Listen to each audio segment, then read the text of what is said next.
And as a result of that, of saying this mantra, whenever this sound happened in this cauldron, she was able to get out of this joyless realm much more quickly than before. So this was used as a story, as an example of how powerful mantras can be. But the point is that with this mantra, what was going on? The mother was being mindful, wasn't she? I mean, she had learned to be mindful, and she had learned to follow some sort of discipline of doing something constructive, at when something happened, now in this example, when the bell rang. And so mantras are things which can be very, very effective, but again, not as a magic spell, but when we use it to help us be mindful. So it has to be accompanied with an attitude, the attitude of here being mindful of the self-image, that I'm warm, I'm compassionate, that I can help others. Then usually when we do Guanyin meditation, we imagine that we're Guanyin, so have this self-image, feel this way about ourselves, do the mantra, which helps us to be mindful and creates a certain energy, and then also we imagine, we rehearse even further, we imagine that I am able to act in the way that a Buddha acts. I'm able to act in the way that a Guanyin acts, and the way that a Guanyin acts is to exert a enlightening influence on everyone around them. And so this is an enlightening influence to calm others down. You see, they don't actually have to do very much. If we see great beings in India, in Dharamsala, who is known as the baby lama, and he had this amazing ability to make everybody around him, he has the ability to make everybody around him very calm. And so when people were having difficulty with their babies, crying all the time, they would bring their babies to him, and just being in his presence would calm them down. Right? Now this is the enlightening influence of a very highly realized, highly developed being. This is something that we imagine that we're also able to do. It's not magic. It's just this calming effect that somebody has. Now we know that that's something that is true. If we are in the presence of somebody who's really nervous and tapping their fingers, their body's jumping up and down, and they're jumping from one subject to another, that makes us nervous too, doesn't it? It has a very strong influence. Whereas if we're with somebody who's very calm, relaxed, and has, this general vibration about them, it helps to calm us down also. And so when we imagine that we're Guanyin and saying the mantra, O Mani Padme Hum, we also imagine that lights go out from us to everybody and calms everybody around us. Makes everybody calm, relaxed, quiet down, all these sort of things. Now that, again, we can see, if we try to see that and feel that we have this influence and imagine it happening, then slowly, slowly we'll actually be able to do that. We actually will have this calming influence on others. Or we imagine that because to help others, we want to be able to calm them down, to calm down their difficulties. Or another way is that Buddhas are able to help others is by having an influence to make everything increase. It's usually called. It's to stimulate things, stimulate everything to grow. So, for instance, there are some lamas that I know, for instance, when I was learning Tibetan, in the beginning I could understand maybe 1/3 of what was going on. But there was one great Lama, the late senior tutor of His Holiness the Dalai Lama, Ling Rinpoche, and he had this incredible quality about him that everything was so super clear about him that when I would go in his presence, it was so powerful that even though normally I could only understand 1/3 of what was being spoken in Tibetan, I could understand maybe 2/3 of what he was saying. He had this very strong influence to stimulate myself and everybody who used to meet him to have more clarity, to have more energy, this sort of stimulating effect. And so likewise, we imagine that we're able to stimulate others, to stimulate them to do, to be clearer, to be more kind, to get more involved in positive things, this sort of thing. Another way is to exert an enlightening influence for others to go very strongly in a positive direction. Like, for instance, in 1985, His Holiness the Dalai Lama gave the Kala Chakra initiation, which is a very special initiation in Switzerland. And at that time, there were some people who asked that His Holiness give the one-day precepts. There's taking of certain vows for one day. And people asked for that. And His Holiness announced that at the large discourse. There was about 5,000 people. And he said that people have requested for this. Is this something that people would like to do? And of course everybody said, yes, we want to do this. And so His Holiness said, very good, tomorrow morning we'll all meet here at 4 o'clock in the morning. Now, you can imagine people didn't quite expect that to happen. I don't know, this is my first day in Malaysia, so I don't know what time people here get up in the morning. But in Europe, people don't get up that early. And but anyway, His Holiness said, we'll meet at 4 o'clock in the morning. And what was really extraordinary was that next day at 4 o'clock in the morning, now even though there was no transportation at that time, so people had to either camp out where it was being given. It was being given in a wooded area with some fields nearby. But of the 5,000 people, I would say about 4,000 of them showed up at 4 o'clock in the morning. Now, that's incredible, especially when we think of European people for, to do that. Who, except a great enlightened being like His Holiness the Dalai Lama, could have such a positive influence on others? Nobody else could make make so many people come at 4 o'clock in the morning to do something really positive like that. So likewise, we imagine that we have this very strong influence, and he didn't have to do anything. I mean, all he had to say was, tomorrow we'll meet at 4 o'clock. And that was it. Just by his very way of being, of who he was, everybody did it. And so like that, we imagine that we have this incredible enlightening influence on others, that we can really influence them to go in a positive direction. And again, we have, we imagine light goes out from us and does this to everybody. And the fourth way is to exert a forceful influence to stop dangerous situations.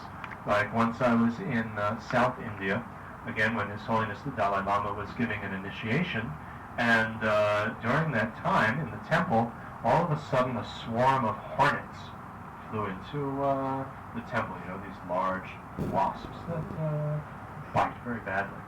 And this whole swarm flew into the temple, and people were getting to be a little bit uneasy, and His Holiness stopped what he was doing, and started to obviously do something else, and he looked at the hornets, and all of a sudden they turned around and they all flew out of the temple, and I saw that with my own eyes. And so we imagine that likewise that we have this type of very forceful influence, that we can stop dangerous situations as well when it calls for that. And so these are the sort of things that we do with the Guanyin meditations. We imagine that we have this self-image of, that I can help others, I'm warm, I'm kind. We say a mantra which keeps us mindful of this. We also try to be mindful of being compassionate, actually having this warmth towards others, and exerting this warm influence on others to quiet down their difficulties, to stimulate them, to influence them to go in a positive direction, to stop forcefully difficult, dangerous situations, all of it with compassion, with the wish to help others overcome their problems. My own teacher, Circle Rinpoche, my main teacher, when he died in 1983. The last piece of advice that he gave just before he passed away, he said to his attendant, I always tell everybody to say Om Mani Padme Hum. And that's true, he always did. I was his translator for 9 years, and I made 2 world tours with him as his interpreter, teaching in various countries, and he always did give that advice to people to say Om Mani Padme Hum. And so he said, I always tell everybody to say Om Mani Padme Hum, but you never take me seriously, do you? And that was his last piece of advice, which really is a very important piece of advice, because often we might think of it as just a very little type of practice. But really saying Om Mani Padme Hum is a very, very big and very important type of practice. It really builds up a tremendous beneficial habit, because other types of mantras may be involved with different types of images, like of having clarity of mind, but then it's quite easy to go off into thinking, oh, how smart I am, or to have powerful abilities to do things, but again, it's possible to just want to have power for ourselves, this sort of thing.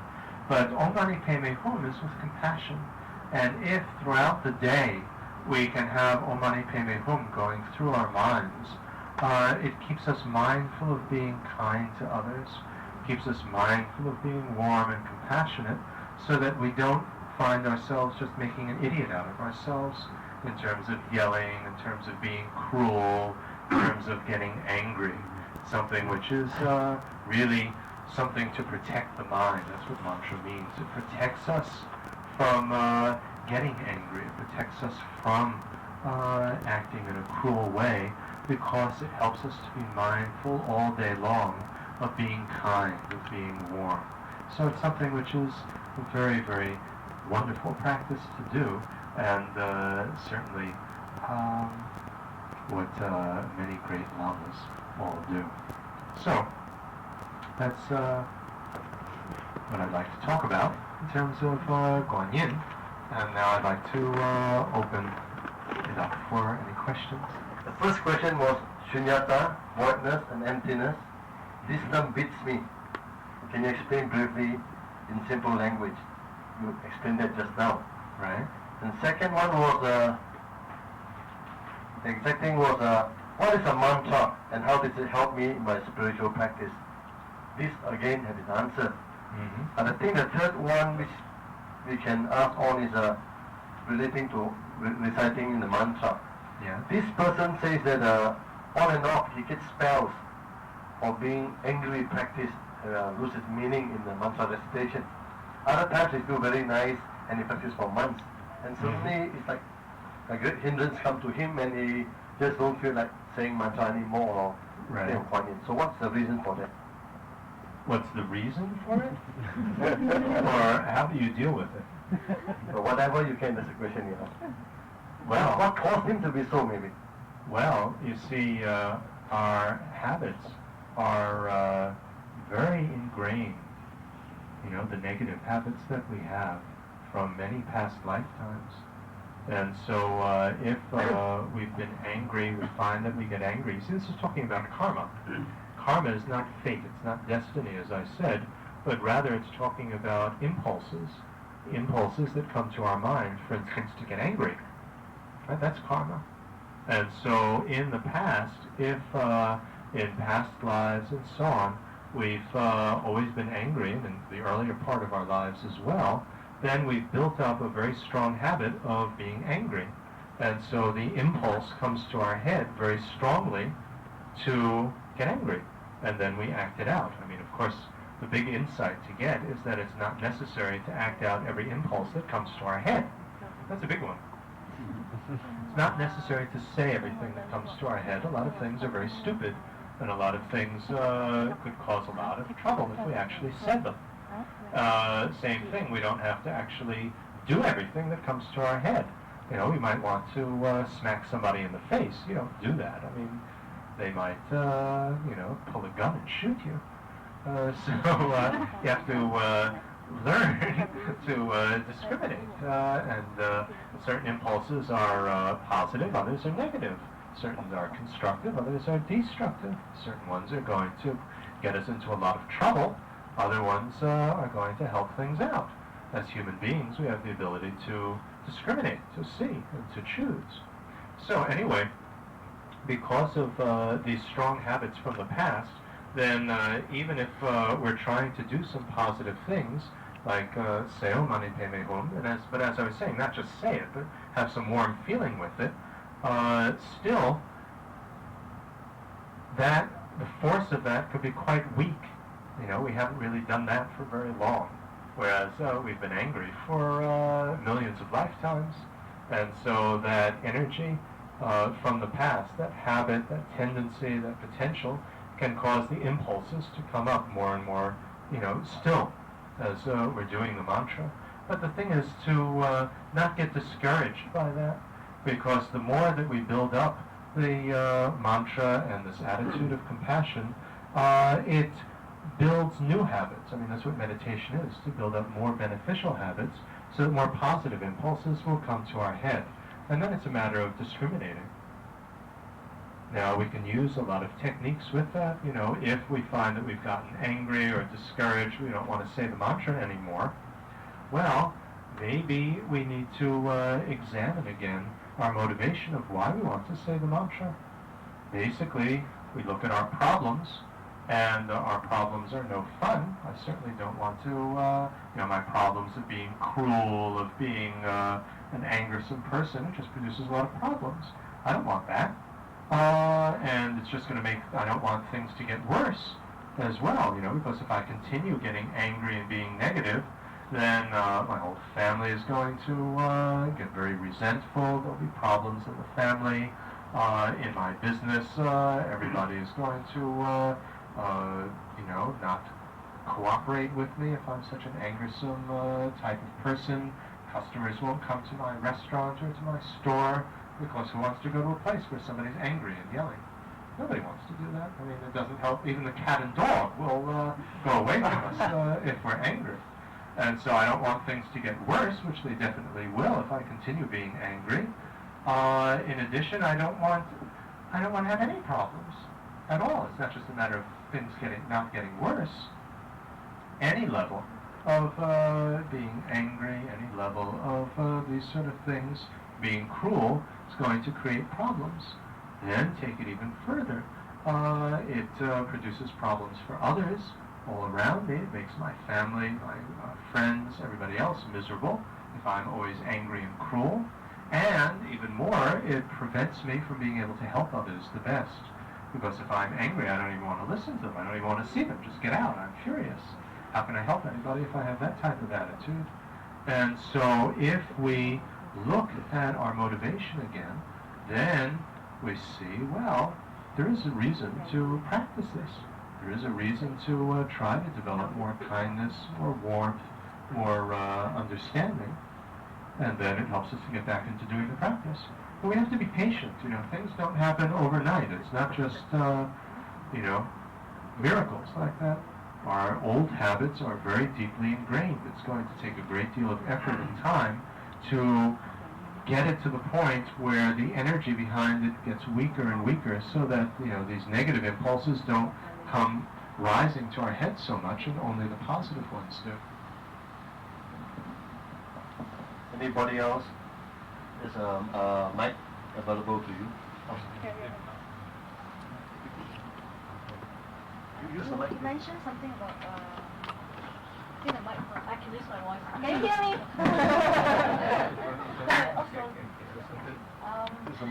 Because every time a Rinpoche comes, something that they always say, he's a manifestation of the Kuan Yin or Amitabha and things like that.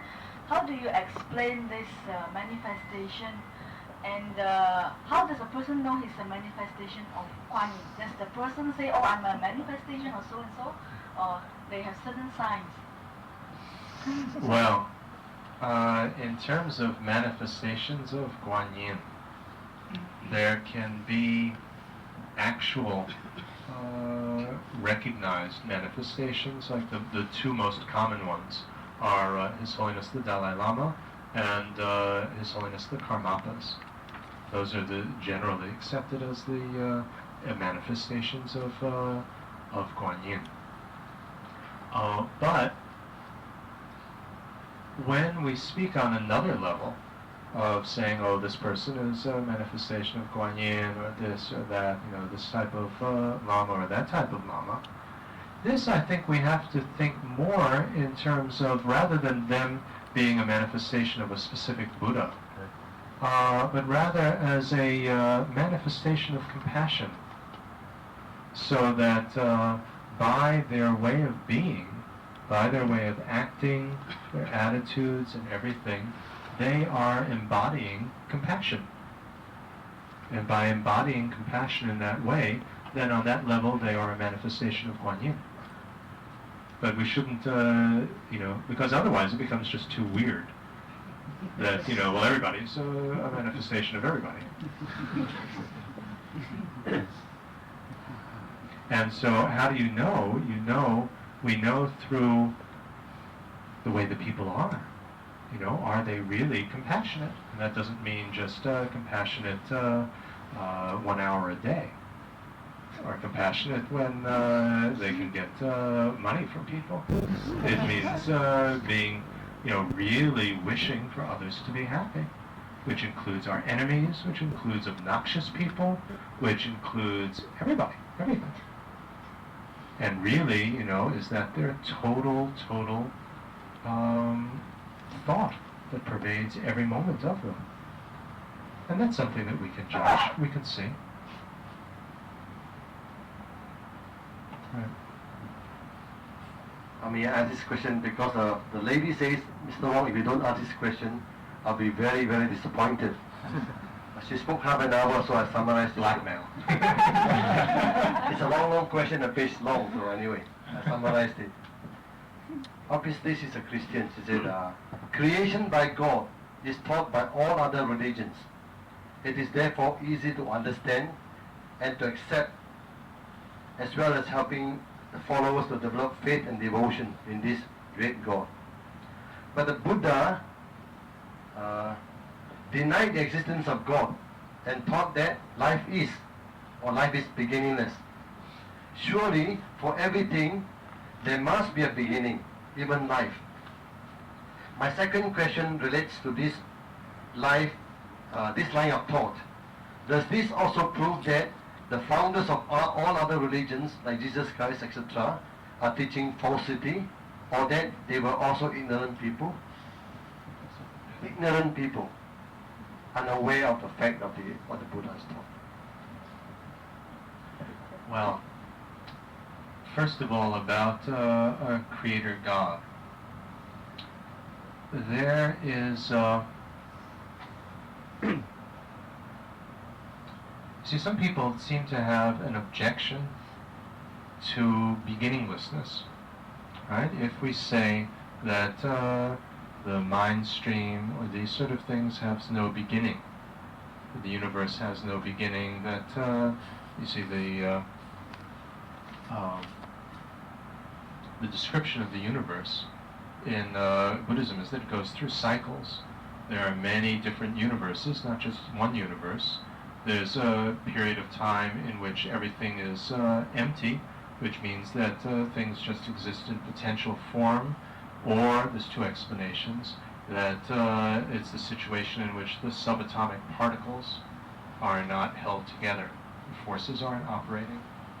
And then there's a period when things start to evolve, and so we have either from the potential it becomes manifest, or the subatomic particles now start to come together, and we have stars and the sun and all these sort of things developing, and then the planets, and then after that life starts to evolve, and you get all the different life forms, and then we have these things stabilizing, and then everything starts to become extinct, and so the different life forms become extinct, the universe blows up. Either it blows up or it collapses. There are various ways it can happen. And then again, everything goes back to either just potential or just the particles of the atoms not held together yet, again. Now, there are many universes. Each of them goes through the cycle at different times, and so there's always something happening somewhere. You know, when one universe is building up, another one could be breaking down. And this occurs without any beginning.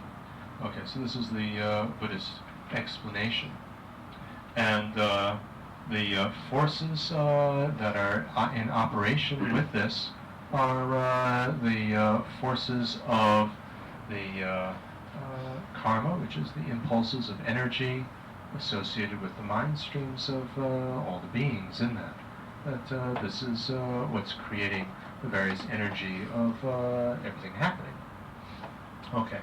Now, if we say that God is the creator, because we insist that there has to be a beginning, there can't be something with no beginning, then, the Buddhists love to debate.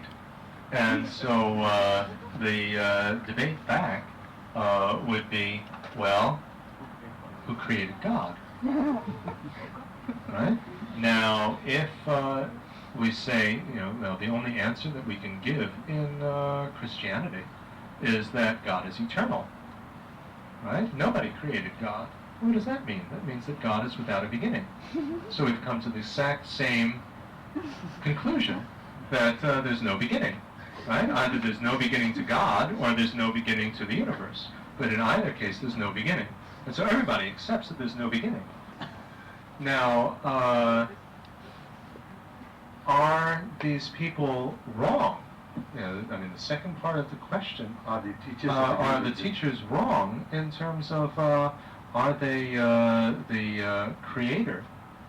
Well, again, in the Buddhist explanation would be that life starts to evolve in each universe, and different life forms appear. And who's the first? First is God. Right? So God comes first. And this is described in the Brahma realms. Brahma is looked at as the creator God. This God comes first, and then what happens is after him comes everybody else. And so what's the natural conclusion? God thinks he created them, and everybody who came later, since God came first, thinks that God created them, that God's the last one to go, and so they think that God was the creator. So, this is the Buddhist explanation for how the idea of a creator God came about. And so it's looking in terms of a shorter period of time. So it's not that it's incorrect in, they're stupid in terms of teaching this. It's necessary to look at everything in terms of what's the purpose for teaching. There are many qualities about God which can be accepted. The quality of, are there, that can be accepted in Buddhism. If we ask, are there beings who are more highly evolved than we are? Definitely yes. And who are compassionately involved and concerned with the workings of the universe? Definitely yes. And who can help us? Definitely yes. Right? Now, did they actually create us? Well, from a limited point of view, they did come first. So, but, if we really think about it, they didn't actually create us. But it may be a helpful way of looking at things for some people. The one that's the real stumbling block, which you have that in Christianity as well, they don't have a good solution for it, is what I was referring to before. Is he omnipotent? And God can't be omnipotent because then you have the dilemma of Job. Why is there still suffering? If God is so compassionately concerned with everybody, why is there suffering? So that one is the one that is the real difficulty there. But I think that, the main thing really is always to look, not in terms of trying to make everything come down to, what should we say? Let me phrase it a different way. There are many ways of explaining to different people. Different people have different dispositions, different things that they respond to. Buddha himself taught many different levels of things in terms of how we can see, on one level things exist this way, but on another level they don't really exist that way. Right? I mean, taught different levels. And so likewise, if we think of a creator, that also can just be a provisional way of explaining things, which then can lead to a deeper one. If we say creator, what does a creator mean? Creator means that there's a cause. Yeah, that's the important point of a creator, isn't it? That there's a cause. Whether it's a first cause or whatever, that's getting technical. The important thing is there's a cause. And if there's a cause, that means that things can be changed, because things arose dependent on a cause. Right? Now, in Christianity, well, I'm not an expert on Christianity, but in some religions, because there are many religions that believe in a creator God, when we want to change things, we say prayers. Now, what is that? That's trying to change things, right? That things are happening for a cause. Maybe it's coming from God. But if I pray to God, then maybe he'll change how things are happening, right? So it's taking a constructive step. It's not that we're doing nothing, right? In that type of religion, we are doing something. We're praying to God, which means that we want it to change. We want it to get better.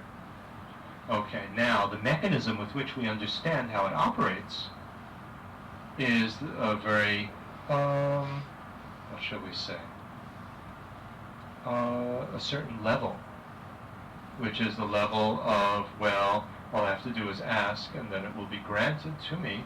It's a little bit of a level of the type of person who looks more at a father figure, or in some religions a mother figure, who's going to help me, protect me, answer my prayers. Now, for a certain type of person, that's very constructive, that's very helpful. That is in keeping with what will allow them to grow. Right? Now, in Buddhism, it's talking about a different type of person. Same thing now. We say that things are coming from a cause. Right? Things are created. Right? They come from a cause. And I want to be able to change that. And so what do?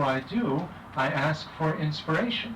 So when I pray to Buddha or I pray to Guanyin, it's not that I'm praying to a creator who then just presses the button and changes things.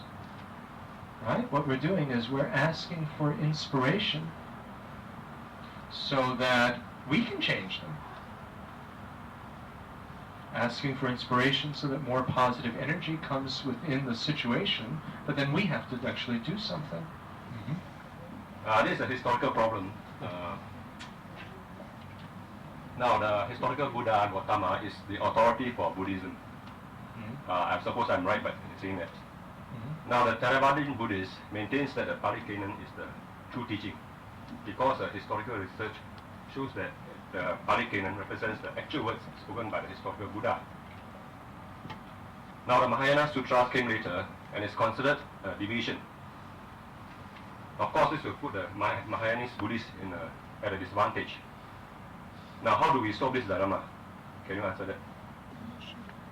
The way that the Tibetans look at it is that the Buddha, when he was alive, nothing was written down. from his actual words at the time that he was alive. That's true of many great religious leaders, by the way.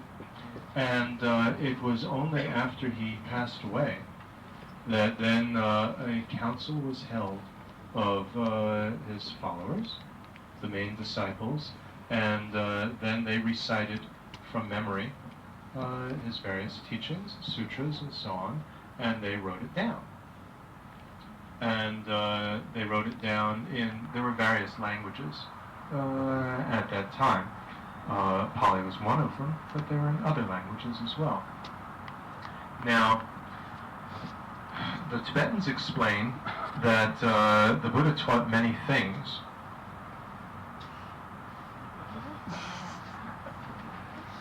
Tibetans explain that the Buddha taught many things. And only some of those teachings were written down originally. And the rest of them were considered to be things that are better passed on just orally from one guru to a disciple over the generations. And so, later on, when the time would be ripe, these things would be written down. And so those became the Mahayana Sutras, the Mahayana scriptures, which were written down later. Now, if we argue, if you want to debate about that, and you say, well, I mean, maybe these people just made it up, then the question, the answer back is, well, how do you know that? And the only answer you can give is, well, because I think so. And I don't believe that. They just passed it down from mouth to mouth. And then the debate back would be, well, if that's the case, then how do you know that the Hinayana scriptures are authentic? Because that also was passed on from mouth to mouth from the Buddha to the first disciples. And how do you know that they didn't change it also? And if it's a matter of, well, I believe that they were really the words of the Buddha, then the same argument, well, I believe that the Mahayana were the words of the Buddha as well. So, I mean, there's no logical way, really, to disprove why it couldn't have been like the Tibetans describe. It was passed down orally and just written down later. Now, the academics will come in, the scholars, and say, hey, look at the language. The language is different. The grammar is different. All these sort of things. And the Buddhists, the Tibetans would reply, yes, exactly, of course it's different, because it was written down at a later time. And at that later time, you want to write it down in the style and the language that the people at that time were using, that they could understand.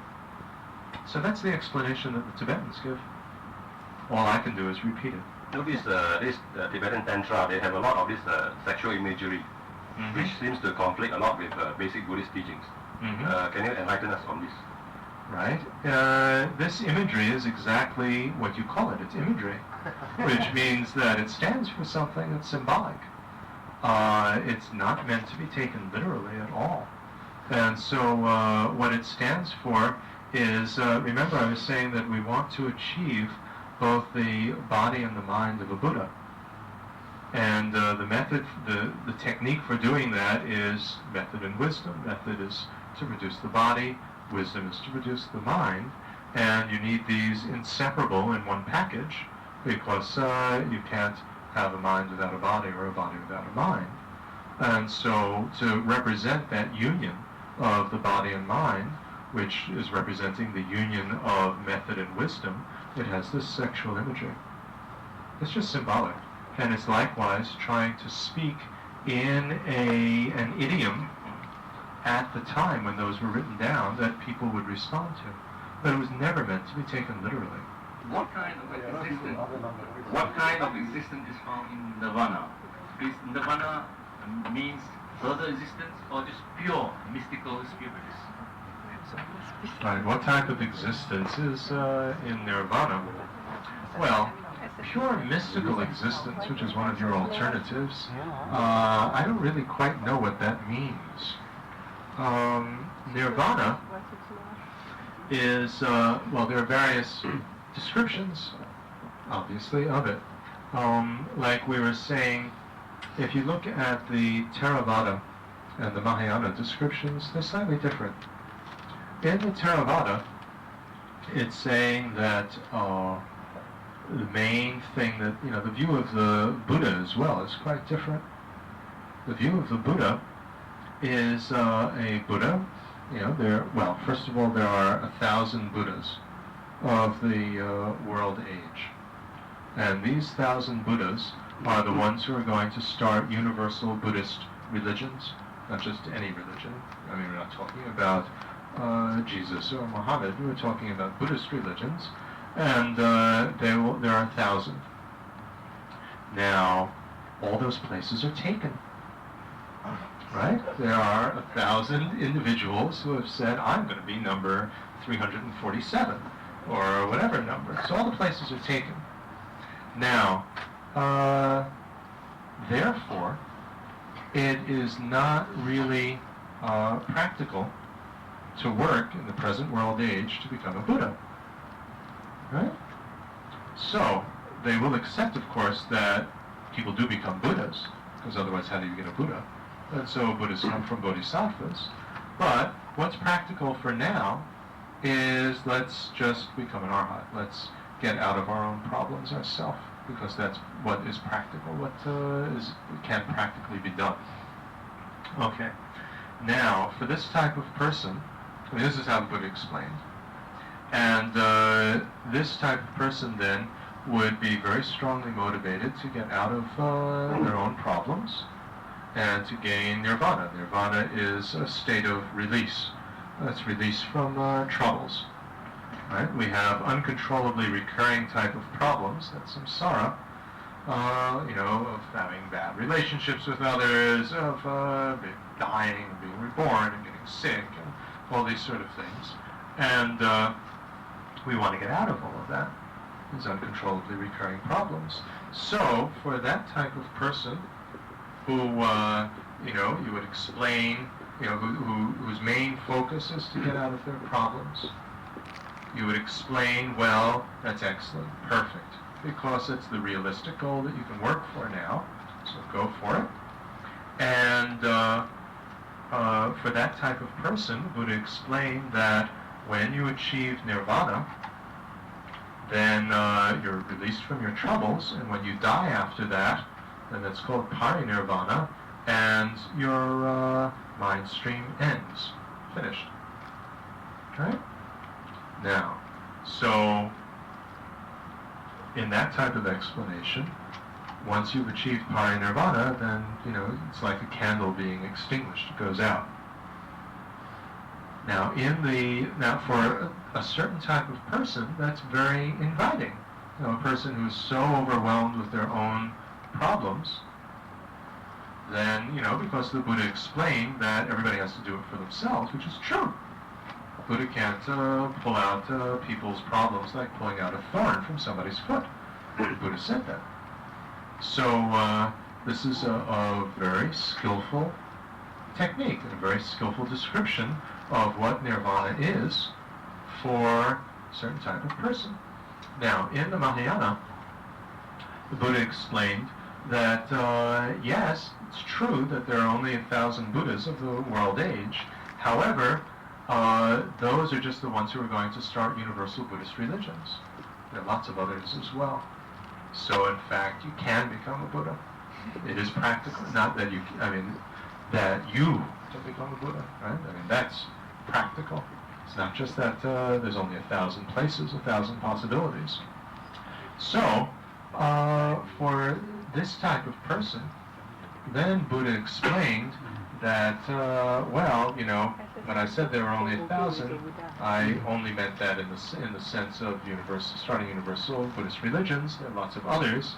And when I said that there was only when after you achieve release from your troubles, that there is when you die, the mind stream ends. Well, You have to understand that a little bit better. It doesn't mean that it actually ends finished and no longer exists, but that it it ends in that quality. When you die, the mind stream ends. Well, you have to understand that a little bit better. It doesn't mean that it actually ends finished and no longer exists, but that it it ends in that quality. Right? But it continues. It continues free from samsara, free from uncontrollably recurring problems. But it continues. So, in the Mahayana explanation, the existence in nirvana is one in which one is not under the control of disturbing attitudes, not under the control of karma or impulsive behavior, that one is released from all sorts of uncontrollably recurring problems or troubles, and one can either go off to a pure land and just continue in that type of state, blissful state, or one can continue to work to overcome all the limitations, so one can become a Buddha and help others. So there are different explanations. That's what I was referring to when I said that, for different types of people, one explanation is more suitable than another. And Buddha was very skillful in recognizing that and not saying that it's dogmatic, it has to be one way, it's like this and nothing else.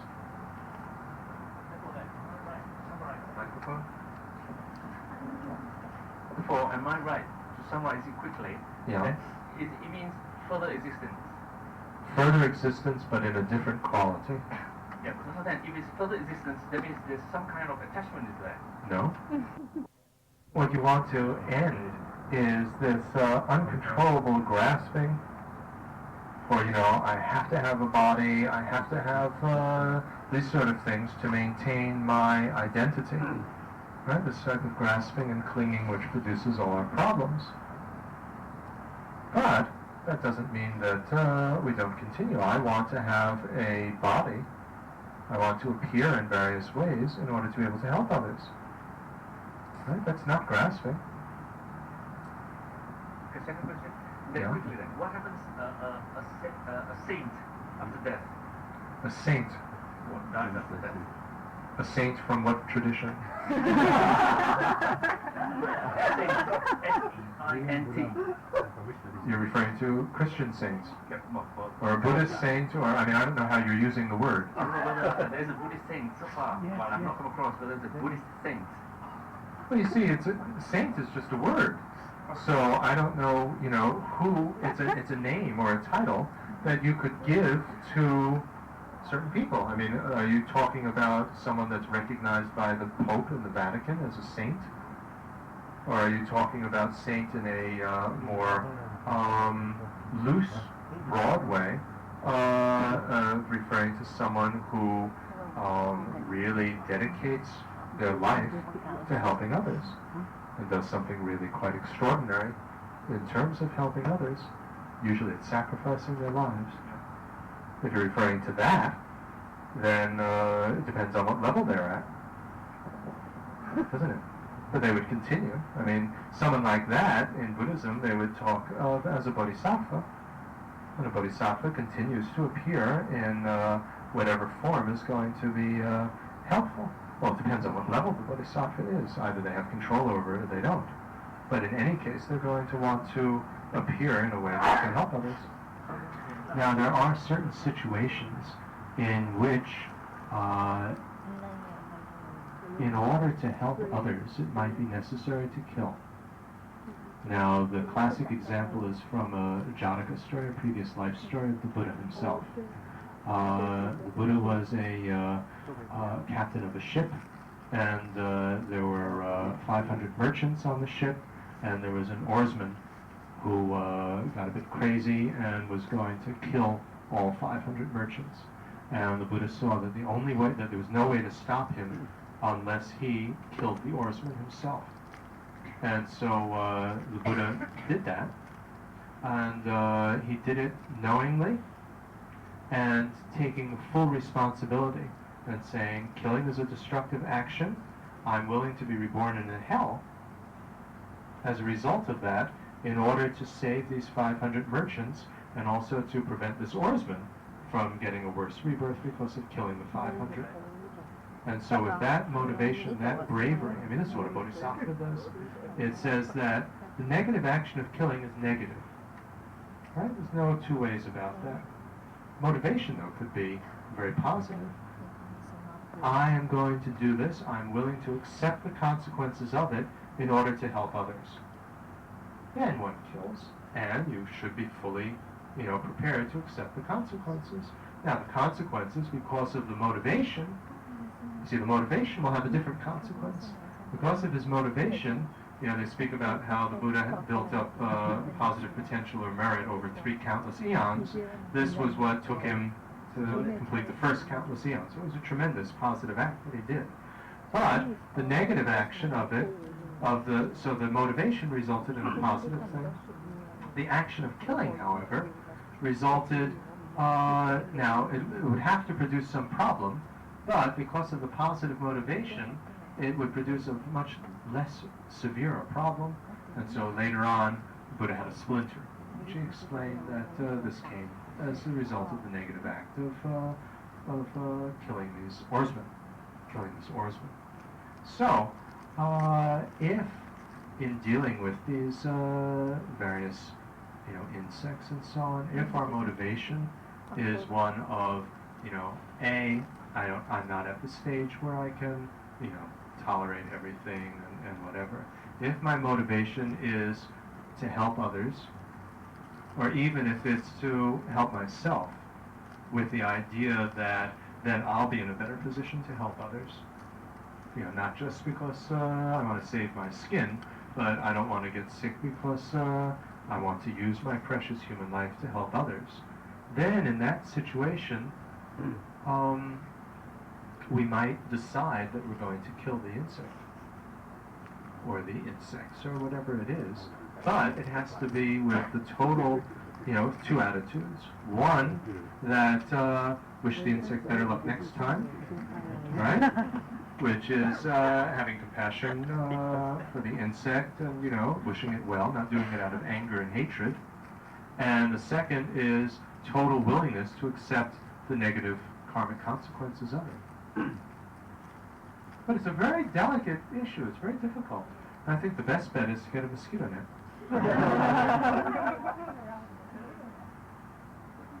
Well, there's mosquito repellent. I mean, these mosquitoes aren't the enemy, or is, I don't know. I've only been in this country a little while, so I don't, a few hours. I don't know, how bad the problem is here. But I live in India. There's lots of things there that, transmit diseases. They don't bite all the time. You can put on insect repellent. The mosquitoes are active usually at sunrise and sunset. Those are the main times. Well, don't sit outside during those times. I mean, there are ways of dealing with it.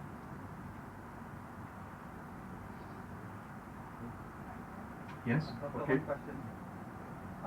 Regarding regarding mantra recitation, Yes. as sometimes you're quite busy with trying to rush Right. in the recitation, Right. and or sometimes without proper motivation, Right. would it accumulate bad karma or have any adverse effect on us? No, not necessarily. Not necessarily. I mean, the action itself, you see, in the discussion of karma, you have to differentiate between the action and the motivation. The action, I mean, each of them will have its own result. So the action of saying the mantra is positive. So it has a positive result. Now, if we're doing it when we're busy or our heart isn't really into it, then it may have less force. And so it's not going to have as much of a result. If we do it with a bad motivation, then that bad motivation, that negative motivation, I want to do this in order to gain magic powers so that I can then cast a spell on somebody and kill them and get all their money.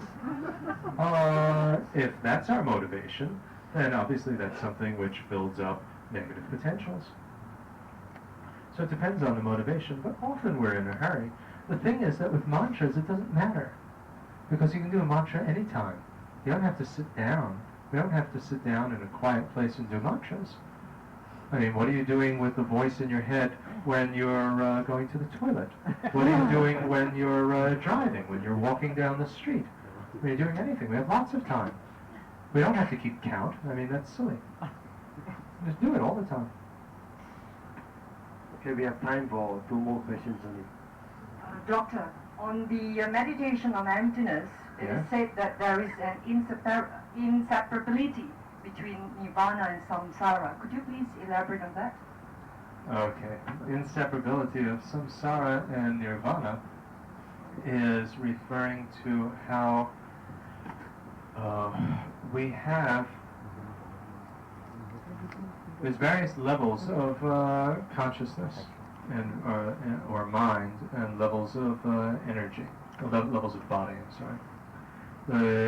We have the gross mind, which is referring to the sense consciousness, eye, ear, nose, these sort of things. There's the subtle consciousness, which is mental consciousness, referring primarily to conceptual, but also can be non-conceptual, so thinking. Then there's the subtlest level, and the subtlest level is like the radio being on. The other levels are sort of like the radio being on a station or with a certain type of volume. But this is just the basic level of it being on. I mean, we can understand more and more subtle levels. Like, for instance, I can see you. That's a gross way of knowing you. I can think about you. Right? That's more subtle. I can dream about you. That's even more subtle. I can be asleep with no dreams. That's a more subtle level. I can be under an anesthesia. I can be unconscious. I can be in a coma. Each of these are more and more subtle. And we get down to the subtlest level. And the subtlest level is just that bare level that's maintaining the continuity. Right? Like the radio being on. Now, we might think, for instance, when we're asleep that our mind is off. But it's not. I mean, if it were, then how could we hear the alarm clock? Right? It has to be on a certain subtle level that it's still operating. Otherwise, we'd never hear the alarm. We'd never wake up. So that subtlest level is like the radio being on, right? Now, likewise with our body, we have the gross body, which is our body of flesh and bones. There's the subtle body, which is the subtle energy systems within the body, which are invisible. And there are many levels, many different types of that, like with the chakras and the channels, all these sort of things that we get in the Tantra. But also in acupuncture, we have, the various points on the body. Chinese acupuncture is one system, Tibetan acupuncture another system. These are all subtle bodies. Then, the subtlest level is just, you see, the gross body is the support for gross consciousness, like we need the gross body to have eye consciousness. The subtle body is the support for subtle consciousness, so we have the energy in the body is the support for our different moods and thoughts and these sort of things. And the subtlest energy is like the electricity for the radio being on. Right? It's the energy which supports or maintains this continuity. Now this continuity is what goes from lifetime to lifetime, what continues into nirvana, into enlightenment. Now when we talk about the inseparability of samsara and nirvana, we're talking about on the subtlest level. When there is grasping for fantasized ways of existing, like we grasp for a self-image of me, I'm this definite, permanent, all these sort of things, then out of that subtlest level, we then appear in grosser levels, like we attach to a sperm and egg, we take birth, a certain family, certain astrological configuration, whatever, and there we are in samsara, uncontrollably recurring type of problems. They have developed from this subtlest level when it has this grasping for true existence or fantasized ways of existing. When that subtlest level does not have that grasping, then we have nirvana, state of release from these troubles, these problems, and then we have pure appearances of things. We can appear as a Buddha in any type of form to help others. So when we talk about the inseparability of samsara and nirvana, it's talking about that subtlest level subtlest consciousness and wind, that it, as a basis, is the basis for either samsara or nirvana, for either uncontrollably recurring existence with all its appearances, or existence which is released from that, and it's inseparable in the sense that both of them have the common basis. So that's what it's referring to. Dr. Alex, are there universal laws governing karma? If so, could you give us some examples? Well, the universal laws covering karma is, like I was explaining, if something is... You see, again, I don't like to use the usual vocabulary with it, because the usual vocabulary, again, comes out sounding very moralistic, like very judgmental, virtuous, non-virtuous. These sort of words are a moral judgment. It's not that, if you are non-virtuous, then that's a sin and it creates suffering. If you act virtuously, then you get merit and it brings about happiness. Right? It's a judgment. Rather, we're talking about certain things are destructive, other things are constructive. Very simple. It's not a moral judgment. You go around shooting everybody, that's destructive. You go around destroying the environment, that's destructive. You go around yelling and screaming at everybody, that's destructive. Right? Now, if you act destructively, I mean, these are universal laws, if you act destructively, then that builds up a negative potential. It's not sin. Sin, again, is coming from a different, system. It builds up a negative potential. If you always yell at somebody and abuse them, there's a negative potential built up there that they're going to resent it. Something's going to explode, and then it creates a problem, and they explode, and you explode, and all sorts of difficulties happen. So from acting destructively, problems occur, and from acting constructively, then it builds up a positive potential rather than merit. We're not talking about gaining points on a scoreboard, but rather it builds up positive potential, and that results in some happiness occurring. So these are universal type of laws. Now, that's why I'm saying you have to differentiate between the action and the motivation. The action could be negative, but the motivation positive, like the Buddha killing this lead their life in a completely different way, and so on. So these are, some of the universal laws. Let's end with the dedication. And the dedication is, remember we started with setting the intention, which is if we want to start something, it's important to get the energy together in our minds and to push it in a certain direction. Like, I want to do this in order to be able to overcome my problems and limitations, realize my potentials to help everybody. So likewise, at the end, the dedication is again sort of summing up the energy that we've created, the positive potential, that energy, and directing it again in this direction, sort of making sure that it goes in that direction. It's like if we just walk out of the room, it's very easy for the energy to just disperse. But if in our minds we collect it and direct it in a certain direction, then it tends to make a deeper impression on us. It's like, sometimes they use the example of putting the money in the bank. It sort of, becomes more deeply ingrained. And so what we do is we think, and this we can do at the end of a day, and also at the end of a meditation session, at the end of a teaching like this, whatever positive potential has been built up, whatever positive energy has been built up, may that go towards everyone, not only myself, but everyone being able to overcome their limitations, everybody being able to overcome their problems, to realize their potentials, to grow to the fullest state possible, so that we can be of the greatest benefit to everyone. And again, it's not necessary to have to repeat that in a, saying a special verse. Just try to feel that. Thank you very much.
Namo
Baba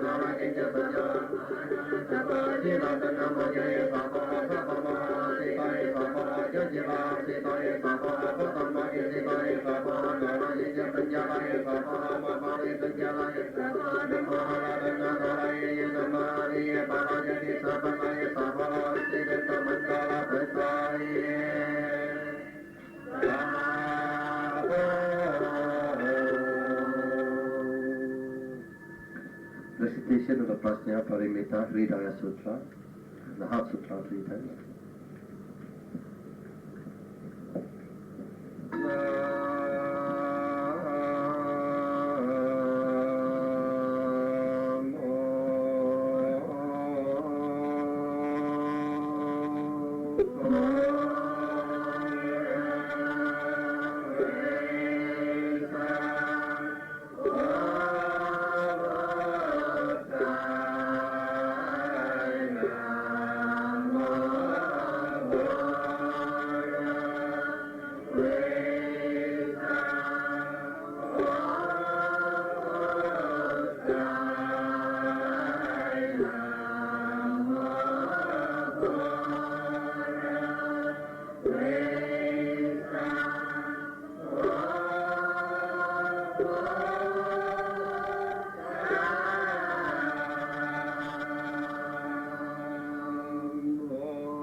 Nam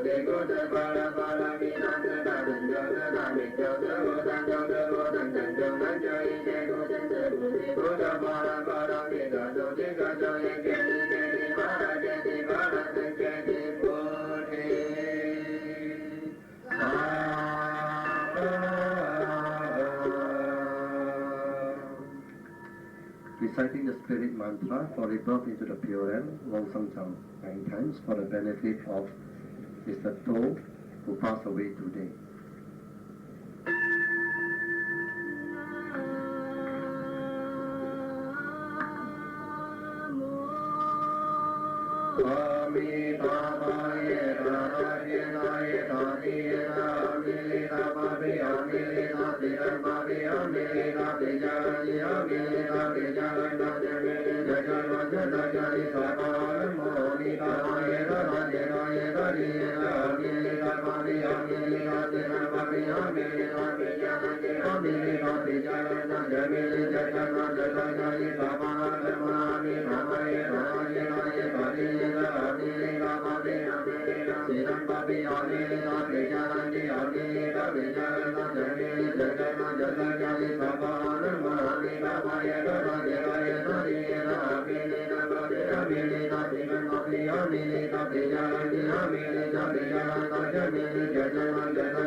Reciting the purification mantra 3 times.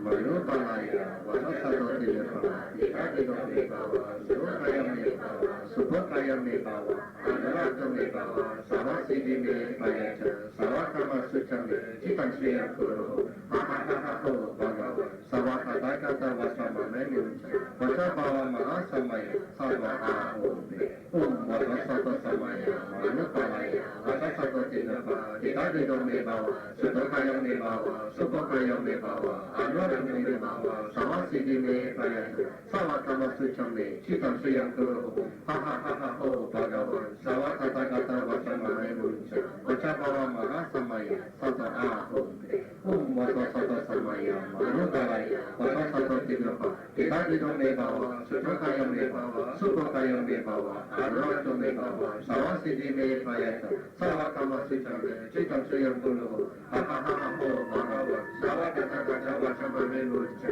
Vajabhava Mahasamaya, Sarva Ahobe. Transference of merits.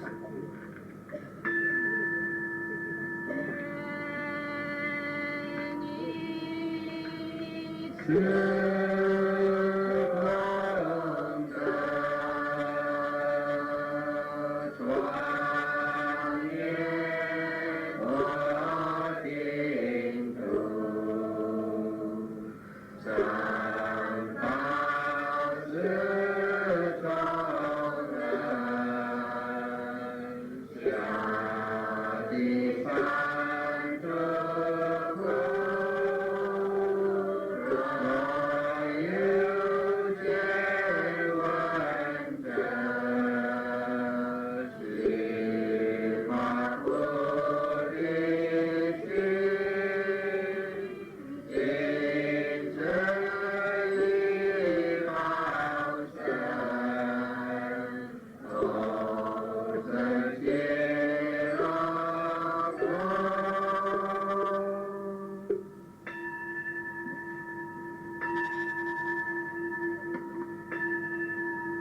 wishing happiness on all sentient beings. May all beings be blessed. May they be happy and healthy. May they be free from fear and greed. May they be free from anger and delusion. May they cultivate and attain the way.